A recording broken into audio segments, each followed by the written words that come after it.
जी महाराज जी, संसार के दायित्वों को निभाते हुए अहंकार और मन के विकारों से मुक्त होकर उस परम तत्व का अनुभव किया जा सकता है क्या? हाँ, क्यों नहीं किया जा सकता?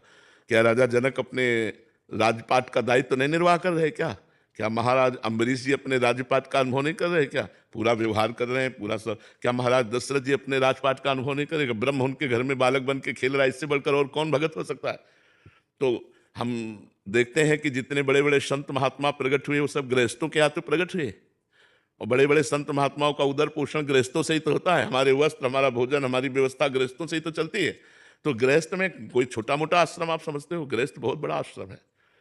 गृहस्थों के यहाँ संत प्रकट होते हैं, गृहस्थों के यहाँ संतों की सेवा होती है, और गृहस्थ स्वयं मेहनत करके खाता है, दूसरों को खवाता है और भजन करता है। उससे बढ़िया भगत और कौन हो सकता है? हम लोगों का तो एक ही काम है, भजन केवल करना।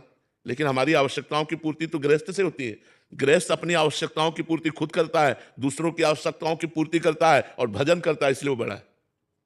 तो गृहस्थी में क्यों नहीं हो सकता? अपने कर्तव्य को भगवान की पूजा मानकर करो, ईमानदारी से धन कमाओ, परिवार का पोषण करो, नाम जप करो, आए हुए भूखे टूटे एक अतिथि की सेवा करो, बढ़िया भगवान की प्राप्ति सहज में हो जाएगी, तत्वबोध सहज में हो जाएगा। हम चलें, धर्म से चलें, तब है। अब मनमानी भोग विषय सेवन करें, नशा करें, इधर उधर के आचरण करें, तो फिर वो तो पशुता है, उसमें तो फिर ज्ञान कहाँ से आ जाएगा? पुलकित वैद्य जी, राधे राधे महाराज जी।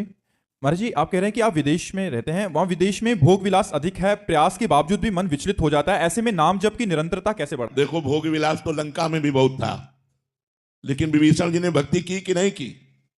हम वही बात बार बार आपको दोहरा रहे हैं। हमारा जिद्दी स्वभाव होना चाहिए। हम जिस कार्य को करना है उसे करके रहेंगे, चाहे लाख बाधाएं आए, मुझे परास्त कोई नहीं कर सकता। अगर हमारा स्वभाव इस कोटि का रहेगा तो हमें कोई परास्त नहीं कर सकता। लंका निश्चर निकर निवासा, यहां कहां सज्जन कर वासा।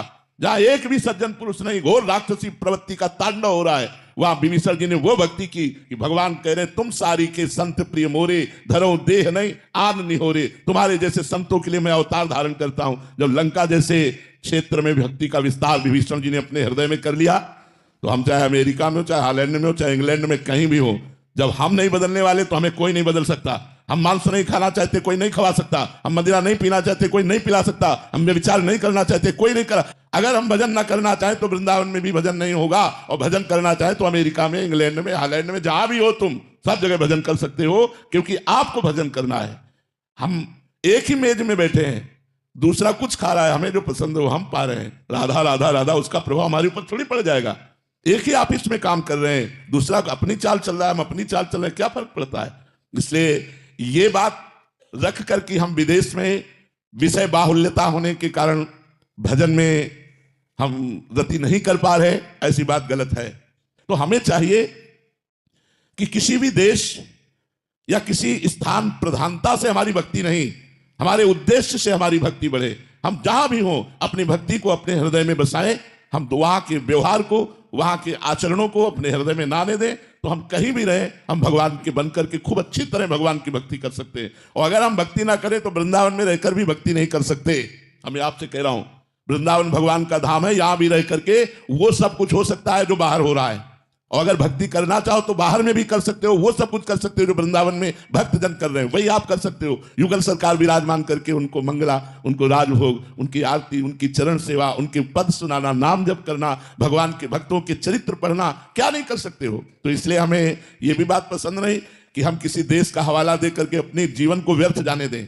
नहीं, हमारा उद्देश्य मजबूत है, तुम चाहे जिस देश में रहे, चाहे जिस प्रांत में रहे, चाहे जिस जगह में रहे, हमारी भक्ति में कोई असर आने वाला नहीं। अगर हमारा उद्देश्य सही नहीं है तो भक्ति क्षेत्र जहां भक्ति नृत्य कर रही, वृंदावन में भी भक्ति नहीं कर सकते। उद्देश्य ठीक होना चाहिए हमारा।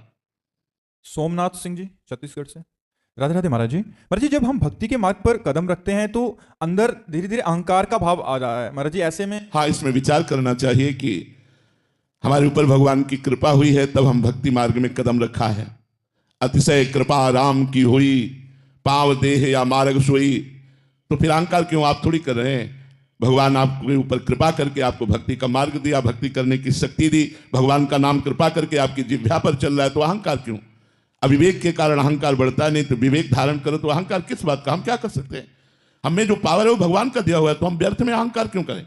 हमें जो सतमार्ग मिला है भगवान का दिया हुआ है, हम जो भक्ति कर रहे हैं भगवान के द्वारा दी हुई कर रहे हैं, हमारे ऊपर भगवान की असीम कृपा है, ये सोचना चाहिए। अहंकार करने की जरूरत क्या है? अहंकार से तो पतन हो जाएगा। अहंकार भगवान को पसंद नहीं।